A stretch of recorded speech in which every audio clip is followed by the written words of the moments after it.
আবার নিবেদন আবার একটা রুমারানী ঘোষের লেখা। পুরুষের থেকে ভালোবাসা পাওয়ার চেয়ে সম্মান পাওয়া বেশি গুরুত্বপূর্ণ। কারো জীবনে প্রেমিকার হয়ে থাকাটা খুব একটা কঠিন কাজ নয়, কিন্তু কারোর হৃদয়ে সম্মানের স্থানে থাকাটা ততটাই সহজ কাজ নয়। আমরা বরাবরই সহজ কাজ করতে বেশ ভালো উৎসাহী, তাই এখন চারিদিকে শুধু প্রেমিক প্রেমিকার ছড়াছড়ি। এদিকে চুটিয়ে প্রেম করি জিএফকে বলছে, আজ না তোমাকে বেশ সুন্দর লাগছে। অন্যদিকে জানিস আমার জিএফ আজ সেই আটা ময়দা মাখছে, মনে হচ্ছিল ঘরের সব আটা ময়দা ওই মেখে এসছে।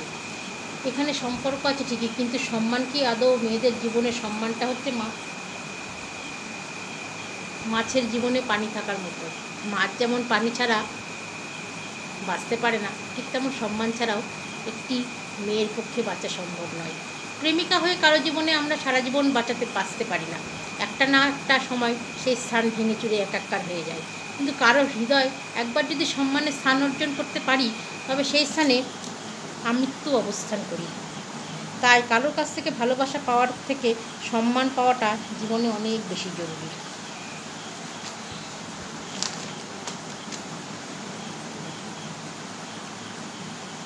এমন অনেক সংসার আছে যেখানে কোনো ভালোবাসা নেই, দুজন মানুষ অন্য দুজনে মানুষ ছাড়া কত বিখ্যাত মন নিয়ে একটা সংসার বেঁধেছে জীবন নামক খরস্রোতা নদী পান করার চেষ্টায়। তবু তারা বেঁচে আছে, কারণ ভালোবাসা ছাড়া বাঁচা যায়, হয়তো ভালো থাকা যায় না, কিন্তু সম্মান নিয়ে যেমন বাঁচা যায় ঠিক তেমনি ভালোও থাকা যায়। কারণ সব মেয়েরাই সব ছেলেদের হৃদয়ে সম্মানের স্থান অর্জন করতে পারে না। ধন্যবাদ।